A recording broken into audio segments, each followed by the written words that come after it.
Hello friends, hi to classes में मैं हरिओम आपका हार्दिक स्वागत करता हूं। आज हम लोग पढ़ेंगे रूसो को।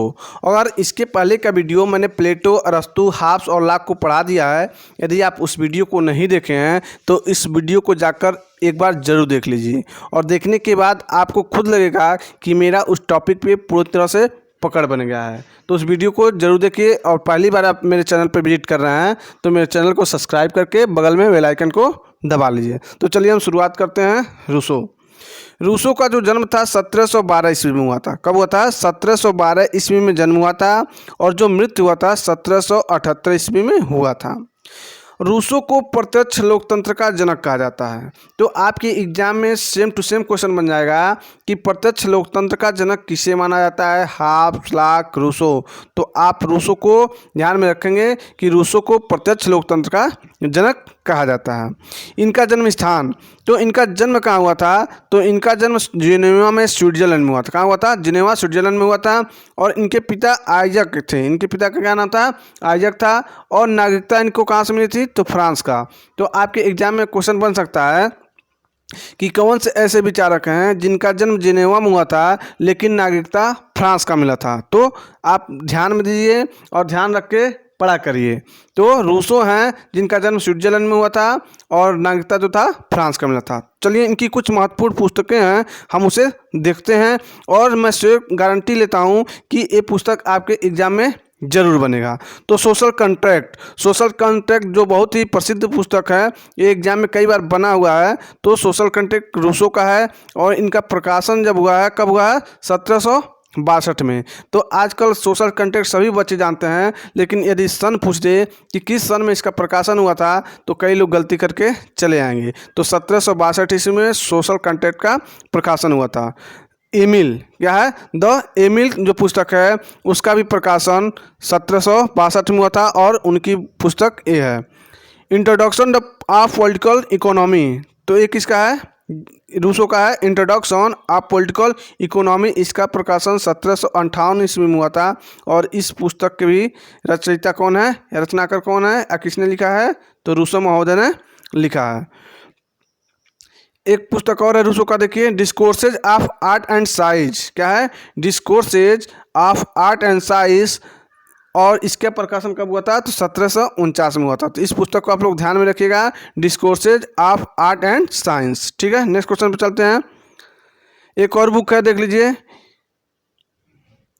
Discourses of on the origin foundation of the inequalities of man. तो एक पुस्तक भी किसकी है? रूसो महोदय का है। तो बुक जितना भी है उसे आप लोग देख लीजिए, आपके एग्जाम में क्वेश्चन बनना तय है। चलिए हम आगे देखते हैं। रूसो की पुस्तक जो सोशल कॉन्ट्रैक्ट थी 1762 ईस्वी में इसका प्रकाशन हुआ था। इस बात से होती है कि मनुष्य स्वतंत्र पैदा होता है। क्या होता है? मनुष्य स्वतंत्र पैदा होता है, लेकिन सर्वत्र जंजीरों से जकड़ा हुआ होता है, बंधा हुआ होता है। और एक कोटेशन है, एक कोटेशन आपके एग्जाम में बहुत बार, अगर आप प्रैक्टिस सॉल्व कर रहे होंगे क्वेश्चन का, तो एक आपको क्वेश्चन कहीं ना कहीं देखने के लिए मिल ही रहा होगा। तो बहुत ही इंपॉर्टेंट कोटेशन है, लाइन है, इसे आप लोग जरूर याद कर लीजिएगा। रूसो का जन्म जिनेवा नामक स्थान पर हुआ था, स्विट्जरलैंड में हुआ था। और उनके पिता का नाम आइजक, जो पैरों से क्या थे, मतलब सॉरी, पेशे से क्या थे? घड़ीसाज थे। उनकी माँ का निधन बचपन में ही हो गया था, अतः उसका लालन पालन उसके पिता के संरक्षण में ही हुआ है। पिता क्या थे? अशिक्षित एवं शराबी थे, इसलिए उसने रूसो की शिक्षा पर उतना ध्यान नहीं दिया। लेकिन रूसो बचपन से ही एक प्रखर बुद्धि का था और इसलिए वह थोड़ा बहुत पढ़ना लिखना सीख लिया था। और रूसो बचपन से ही फटे पुराने कपड़े पहनकर गंदे गंदे लोगों के साथ रहता था और घूमा करता था। उसे क्या था? उसे सभ्य समाज से डर लगता था। क्या लगता था? जैसे उसकी संगत मिल गई थी, इसलिए उसे सभ्य समाज से डर लगता था। ये हम उसका प्रारंभिक जीवन पढ़ रहे हैं, तो प्रारंभिक जीवन जब हम पढ़ लेंगे तो आपके दिमाग में खुद एक विचार पैदा होगा उसके प्रति, और आप एग्जाम में उसके विचारों को समझने के साथ जब क्वेश्चन को सॉल्व करेंगे समझते हुए, तो आपका क्वेश्चन जो रहेगा सही होने का चांस 100% रहेगा। नहीं तो हम रटाया जाते हैं और एग्जाम में क्वेश्चन देखते हैं और विचार को न तय लिखाने के बाद क्वेश्चन को गलत करके चले जाते हैं। इसलिए आप समझिए, उसके बाद तब आंसर दीजिए। समझ के रटिए, रटना तो पड़ेगा ही, लेकिन समझ के रटिए। तो वह चरित्रहीन, उत्तरदायी और अस्थिर स्वभाव का था, लेकिन उसके जीवन का केवल एक सूत्र था, जब संकट पड़े तो भाग जाओ। क्या था? जब संकट पड़े तो भाग जाओ। लेकिन रूसो ने विवेकी मनुष्य को पतित पशु की संज्ञा दी है। आप समझ सकते हैं, वो कहता है जो विवेकी मनुष्य है, यानी जिसके पास विवेक है, वो क्या है? पतित पशु के प्रकार है। रूसो सदैव वर्तमान में जीता था, वह भूत तथा भविष्य में उसका कोई लेना देना नहीं था। तो जीने का सबसे अच्छा तरीका कहीं ना कहीं है, इसे सीखने के लिए भले ये ऐसा विचार प्रतिपादित कर रहा है, लेकिन सबसे अच्छी बात है हमें भी अपने जीवन में हमेशा वर्तमान में जीना चाहिए। ना हम भूत को ला सकते हैं, ना भविष्य को ला सकते हैं, लेकिन अपने वर्तमान को यदि सही करते हैं तो हमारा आने वाला भविष्य श्योर है कि अच्छा ही होगा। तो इसलिए हमेशा हमें वर्तमान पे कार्य करना चाहिए। और भूत तथा भविष्य पे क्या करता था? कोई उसका लेना देना नहीं था। और रूसो लास्ट में क्या होता है कि 66 वर्षों में इसकी मृत्यु हो जाती है 1778 ईस्वी में। अब हम इसके विचारों को पढ़ते हैं।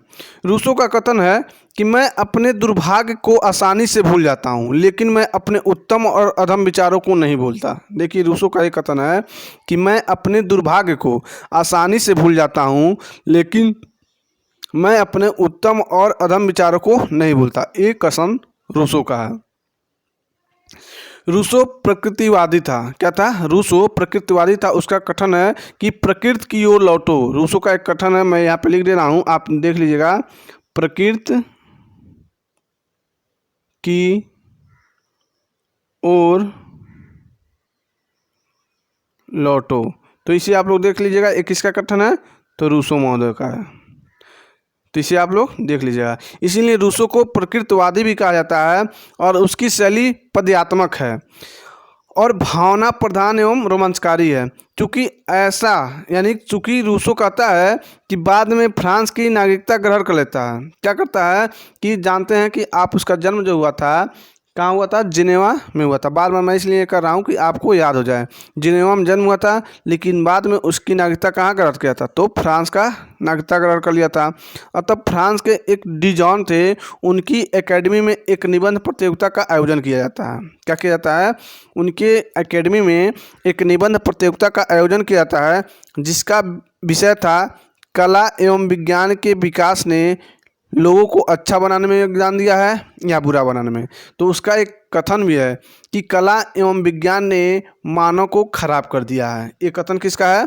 रूसो का है। क्यों कहता है? इसके विचारों से हम समझने का प्रयास करते हैं। तो यही टॉपिक था कि कला एवं विज्ञान के विकास ने लोगों को अच्छा बनाया बुरा। तो कहता है कि कला एवं विज्ञान ने मानव को निकम्मा बना दिया है। रूसो जीवन की कठिनाइयाँ भोगने के कारण सभ्य समाज के प्रति बागी हो गया था। क्या था कि जो अपने जीवन में वो कठिनाइयों का सामना किया था, कहीं ना कहीं उसके दिमाग में, उसके मस्तिष्क में सभ्य समाज के प्रति कहीं ना कहीं क्या हो गया था?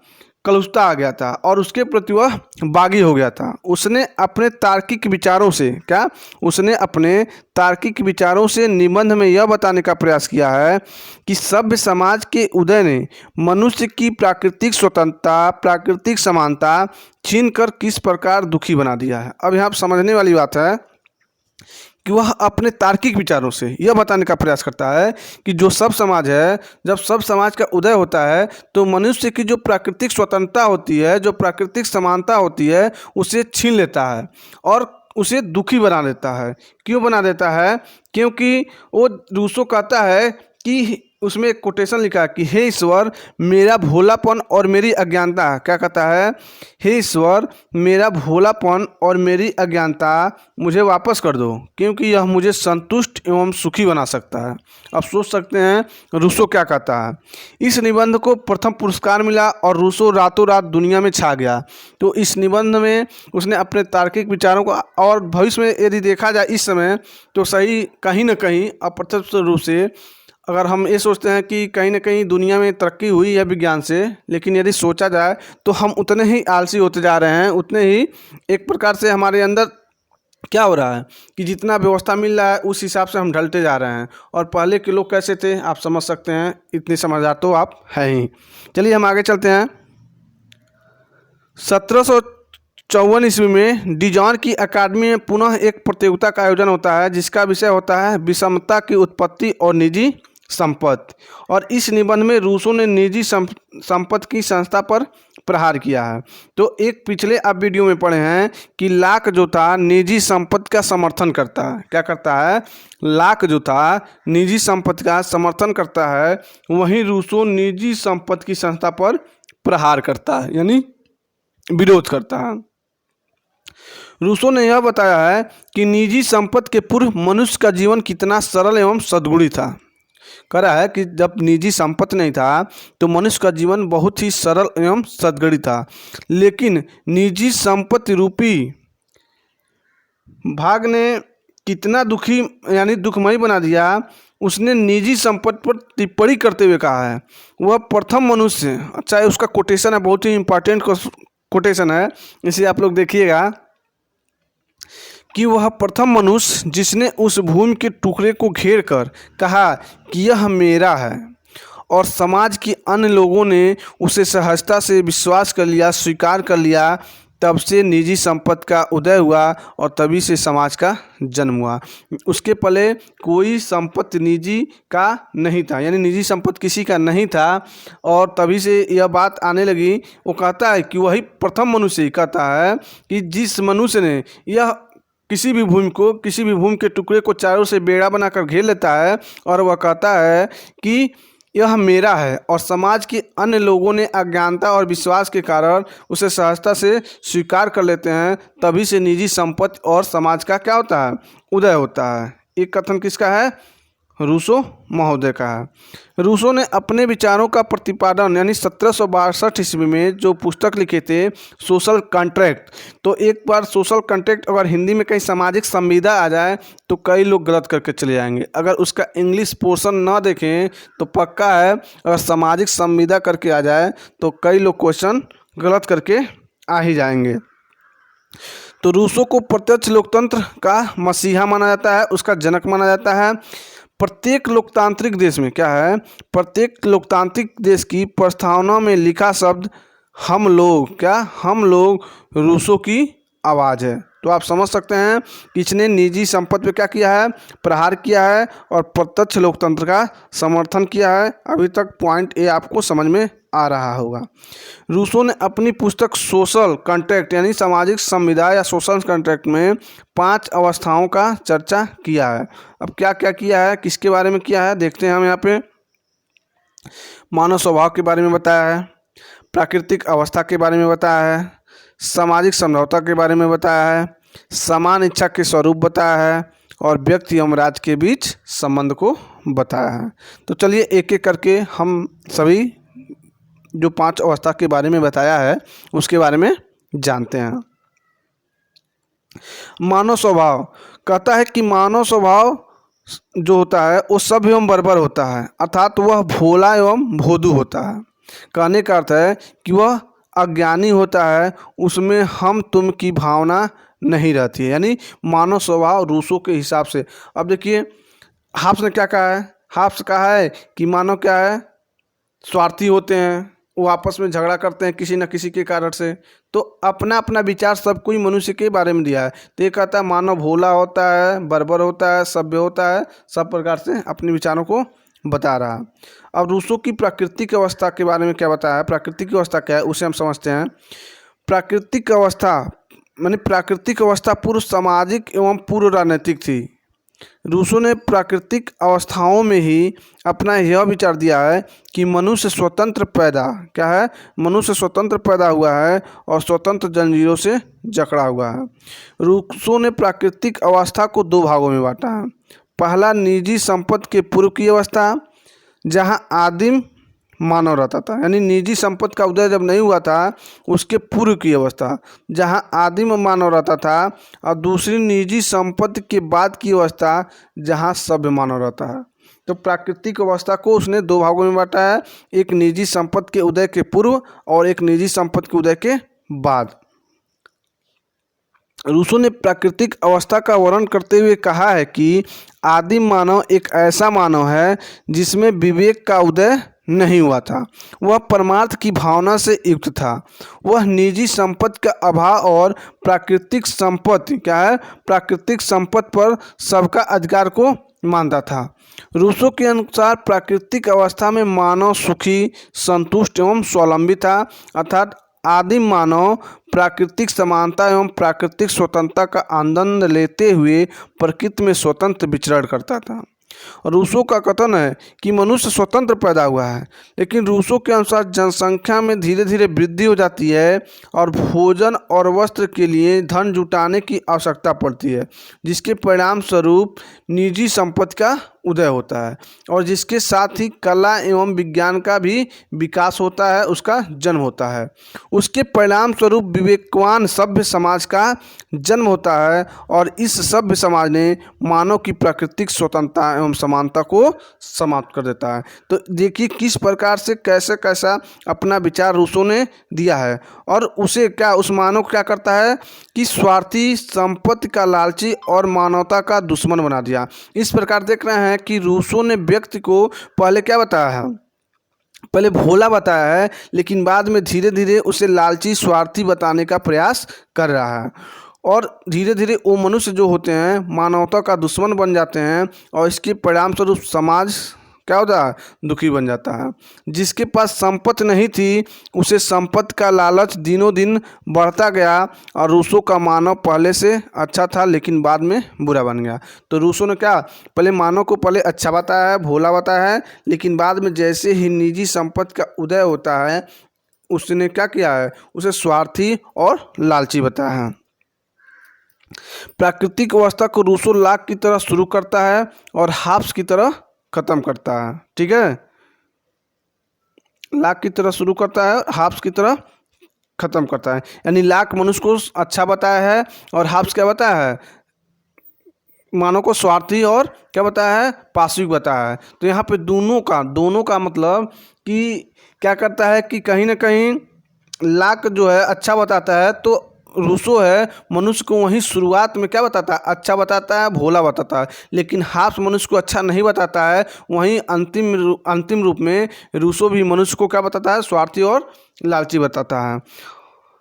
और रूसो के अनुसार इस कष्टदायी स्थिति से छुटकारा पाने के लिए केवल दो विकल्प हैं। वो कहता है पहला कि पहले वह इस अवस्था को छोड़ दे या तो प्रकृति की ओर लौट जाए, लेकिन ऐसा करना भी संभव नहीं है क्योंकि जनसंख्या में वृद्धि हो गई है और यह मानव भावना क्या है, प्रधान हो गया है। दूसरा विकल्प यह है कि इस अवस्था को छोड़कर नए समाज का निर्माण करें। अतः दूसरा विकल्प ही उत्तम है क्योंकि वह जनसंख्या जो वृद्धि हो गई है उसके पीछे प्राकृतिक अवस्था में नहीं जा सकता, इसलिए उसके द्वारा सामाजिक समझौते की शुरुआत होती है और सामाजिक समझौता सिद्धांत को उसने प्रतिपादित किया है इसी कारण। और रूसो का प्रसिद्ध नारा था कि प्रकृति की ओर लौटो। क्या था, प्रकृति की ओर लौटो। ठीक है, नेक्स्ट चलते हैं, सामाजिक समझौता सिद्धांत। तो आपके एग्जाम में यहाँ से बहुत सारे क्वेश्चन बनते हैं कि सामाजिक समझौता क्या था, हाफ्स ने क्या विचार दिया था, लाख ने क्या विचार दिया था, रूसो ने क्या विचार दिया था। तो आप तो अगर पॉलिटी से ग्रेजुएशन किए होंगे तो शुरुआत से ही आप BA फर्स्ट ईयर से ही पढ़ते आ रहे होंगे कि हाफ्स और लाख और रूसो का सामाजिक समझौता सिद्धांत। तो आज रूसो के अनुसार हम देखते हैं। रूसो के अनुसार प्राकृतिक अवस्था में रहने वाले लोगों में इस अवस्था से बाहर निकलने के लिए आपस में एक समझौता किया। यानी कह रहा रूसो कि प्राकृतिक अवस्था से में रहने वाले लोगों में इस अवस्था से बाहर निकलने के लिए आपस में एक समझौता करते हैं। रूसो ने हाफ्स की तरह केवल एक समझौते का वर्णन किया है। हाफ्स ने क्या किया है, हाफ्स कहता है कि एक पक्षी समझौता हुआ है और वहीं लाख कहता है कि दो पक्षी समझौता होता है।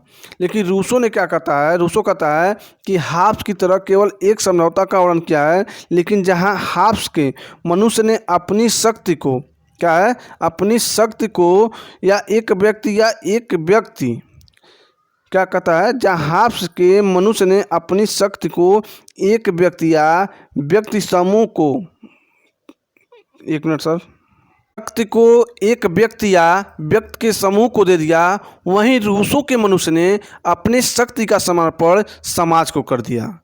रूसो के शब्दों में व्यक्ति में अपने पूर्ण अधिकार एवं शक्ति का समर्पण समाज को कर दिया और समाज का एक अंश होने के कारण वह उसे प्राप्त भी कर लेता है।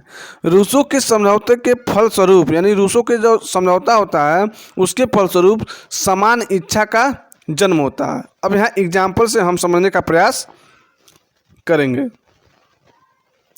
जैसे ए बी सी डी क्या है, जैसे ए बी सी डी एक समाज है, क्या है, एक समाज है, और ए बी सी डी एक व्यक्ति है, क्या है, ए बी सी डी क्या है, एक व्यक्ति हैं, और ए बी सी डी नामक व्यक्तियों ने अपने अधिकार का समर्पण ए बी सी डी नामक समाज को कर दिया, ठीक है, और वह समाज का हिस्सा होने के कारण एक प्रकार से अन्य को नहीं, क्या, स्वयं को कर देता है, करा है कि वह समाज का हिस्सा होने के कारण एक प्रकार से अन्य को नहीं, वह स्वयं को कर देता है। तो यहाँ पर समझने का प्रयास करिएगा आप लोग। क्या कर रहा है कि जैसे मान के चलिए ए बी सी डी है, एक समाज है, और ए बी सी डी एक व्यक्ति भी है, और ए बी सी डी नामक व्यक्तियों ने अपने अधिकार को ही जो समर्पण, जो ए बी सी डी यहाँ पे समाज है, उसी समाज को अपने जो भी संपूर्ण शक्तियाँ होते हैं अपने अधिकार को इन्हीं समाज को क्या कर देता है, समर्पण कर देता है, और समर्पण करने के कारण वह समाज का क्या रहता है,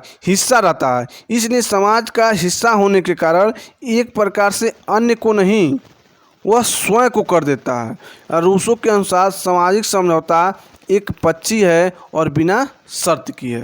क्या करता है, क्योंकि वो उस समाज में स्वयं सम्मिलित है तो किसी दूसरे को कर नहीं दे रहा है बल्कि स्वयं को ही कर दे रहा है। तो यही कहता है रूसो का जो समझौता है वो भी एक पक्षी है और बिना शर्त के है। तो हाब्स का जो समझौता है एक पक्षी है, रूसो का समझौता जो है एक पक्षी है, लेकिन लाक का जो समझौता है वो दो पक्षी है। तो आपके एग्जाम में यहाँ से भी क्वेश्चन बनता है। समान इच्छा का सिद्धांत क्या है, देखिए, रूसो अपनी समान इच्छा को हाब्स की तरह शुरू करता है और लाक की तरह समाप्त करता है, ठीक है। उसने हाब्स के लेवियाथन की तरह समान इच्छा को असीमित क्या करता है, उसने अपनी इच्छा को हाब्स के लेवियाथन की तरह समान इच्छा को असीमित, अदेय, निरंकुश और अविभाज्य बनाता है, यानी बताता है। इस प्रकार हाब्स के लेवियाथन से भी अधिक निरंकुश है। आप समझ सकते हैं जो हाब्स ने लेवियाथन का बुक प्रतिपादित किया है, लेवियाथन का पुस्तक प्रकाशन कब हुआ, तो कभी कभी एग्जाम में बन जाए तो 1651 में भी ध्यान में रखिएगा कि 1651 ईस्वी में लेवियाथन का प्रकाशन हुआ था। तो जिस प्रकार हाब्स लेवियाथन को असीमित, अदेय और निरंकुश मानता है, उसी प्रकार रूसो भी समान इच्छा को असीमित, अदेय और निरंकुश मानता है। क्योंकि हाब्स ने सत्ता व्यक्तियों के समूह को सौंपी थी, लेकिन रूसो ने तो संपूर्ण समाज को ही निरंकुश बना दिया। इसलिए हाब्स की अपेक्षा रूसो की समान इच्छा अत्यंत निरंकुश है। C.E. वाहन एक राइटर हैं, C.E. वाहन, क्या नाम है इनका पूरा, C.E. वाहन, कहते हैं कि रूसो की समान इच्छा शीश रहित लेवियाथन है। आप समझ सकते हैं क्यों कहते हैं, क्योंकि रूसो की जो समान इच्छा है हाब्स के लेवियाथन की अपेक्षा अधिक निरंकुश है। इसीलिए इन्होंने ये परिभाषा दिया है कि रूसो की समान इच्छा शीश रहित लेवियाथन है। लाक ने प्रतिनिधि लोकतंत्र का समर्थन किया है। रूसो क्या करता है, प्रतिनिधि लोकतंत्र यानी प्रत्यक्ष लोकतंत्र या प्रतिनिधि लोकतंत्र का समर्थन करता है। वहीं रूसो क्या करता है, प्रत्यक्ष लोकतंत्र का समर्थन करता है। यानी लाक प्रतिनिधि लोकतंत्र का समर्थन करता है और रूसो क्या करता है, प्रत्यक्ष लोकतंत्र का समर्थन करता है। तो आपके एग्जाम में यदि क्वेश्चन बन जाए कि प्रतिनिधि लोकतंत्र का समर्थन कौन करता है, तो लाक करता है, और प्रत्यक्ष लोकतंत्र का समर्थन कौन करता है, तो रूसो करता है। अतः स्पष्ट है कि रूसो की समान इच्छा हाब्स की निरंकुशता और लाक के लोकतंत्र का मिश्रण है। यानी जो रूसो की समान इच्छा है हाब्स का निरंकुश और लाक का लोकतंत्र दोनों का मिश्रण है। रूसो के अनुसार समान इच्छा दो प्रकार की होती है, एक यथार्थ या तत्कालिक इच्छा और एक होती है आदर्श इच्छा या तात्विक इच्छा। तो उसके अनुसार आप लोग समझ सकते हैं दूसरा क्या है, आदर्श इच्छा एवं तात्विक इच्छा, और पहला क्या है, यथार्थ इच्छा और तात्कालिक इच्छा। यहाँ पर देख लीजिएगा प्रतिनिधि लोकतंत्र का समर्थन कौन करता है, लाक, और प्रत्यक्ष लोकतंत्र का समर्थन रूसो करता है। अब यथार्थ इच्छा को बाह्य इच्छा भी कहा जाता है। जो पहला इच्छा है यथार्थ या तात्कालिक इच्छा, उस इच्छा को बाह्य इच्छा भी कहा जाता है। इसके द्वारा काम, क्रोध, मद और लोभ की भावना प्रकट होती है। जो यथार्थ इच्छा होती है, जो तत्कालिक इच्छा होती है, वह क्या होता है, उसमें काम, क्रोध, मद और लोभ की भावना प्रकट होती है। और जो आदर्श इच्छा होती है, जो तात्विक इच्छा होती है, यह परमार्थ की इच्छा होती है, जिसमें सभी लोगों का ध्यान यानी सभी लोगों को ध्यान दिया जाता है और समान इच्छा इसी का योग होता है। जो आदर्श इच्छा होता है वही समान इच्छा का योग होता है। रूसो का कहना है कि समान इच्छा न तो सर्वसम्मत की इच्छा है, न ही बहुमत की इच्छा है, बल्कि यह तो समान हित की समान चेतना है। क्या है? बल्कि यह तो समान हित की समान चेतना है। रूसो ने समान इच्छा को परमार्थ इच्छा का योग बताया है। रूसो ने कहा है कि समान इच्छा के अधीन परमार्थ समाज को यानी समाज का निर्माण होगा। कहता है कि समान इच्छा के अधीन परमार्थ समाज का निर्माण होगा, परंतु जो व्यक्ति स्वार्थ के वशीभूत होकर गलत कार्य करेगा उस पर समान इच्छा का बल प्रयोग करके परमार्थ की ओर प्रेरित किया जाएगा, यानी परमार्थ की ओर प्रेरित किया जाएगा। रूसो का प्रसिद्ध कथन है कि मनुष्य स्वतंत्र होने के लिए बाध्य है। तो कोटेशन ऐसे बन जाएगा कि मनुष्य स्वतंत्र होने के लिए बाध्य है। किसका कथन है? तो रूसो का कथन है।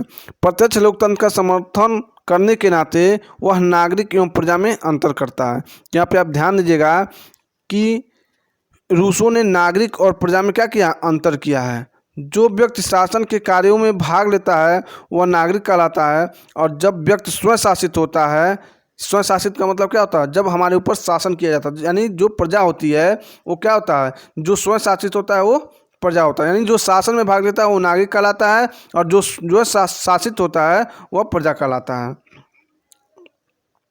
रूसो के ऊपर टिप्पणी लिखते हुए हाउस ने लिखा, एल.टी. हाउस इनका पूरा नाम है, एल.टी. हाउस। ये लिखते हैं समान इच्छा यदि समान है, समान इच्छा यदि समान है तो वह इच्छा नहीं है, यानी समान इच्छा यदि समान है तो वह इच्छा नहीं हो सकती, यदि इच्छा है तो समान नहीं हो सकती। राज और व्यक्ति के बीच में संबंध क्या है? राज और व्यक्ति के बीच में संबंध। रूसो राज एवं व्यक्ति के बीच सावयी सिद्धांत को स्वीकार करते हुए कहता है कि मनुष्य सागर में एक बुद्ध के समान है। क्या कहता है? मनुष्य जो है सागर में एक बुद्ध के समान है। रूसो की समान इच्छा के विचार ने उन्हें आदर्शवाद का प्रेरणा स्रोत बना दिया, लेकिन अंत में रूसो ने अंतिम सच्चा व्यक्ति में समाहित करके राज्य को साधन और व्यक्ति को साध्य बना दिया। क्या करता है? व्यक्ति को समाहित और राज्य को यानी कहने का तात्पर्य यही है, अंत में रूसो ने सत्ता व्यक्ति में समाहित कर देता है। क्या करता है?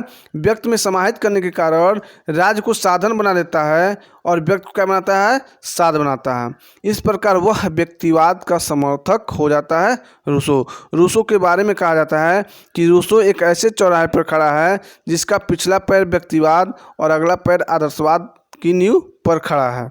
ध्यान देने वाली बात यह है कि रूसो एक साथ व्यक्तिवाद, आदर्शवाद, यथार्थवाद तीनों का समर्थक माना जाता है। तो ये लास्ट टॉपिक था। तो वीडियो आपको कैसा लगा है? तो वीडियो अगर अच्छा लगा हो तो वीडियो को लाइक करिए और चैनल को सब्सक्राइब करके बगल में बेल आइकन को जरूर दबा लीजिए। जय हिंद, जय भारत।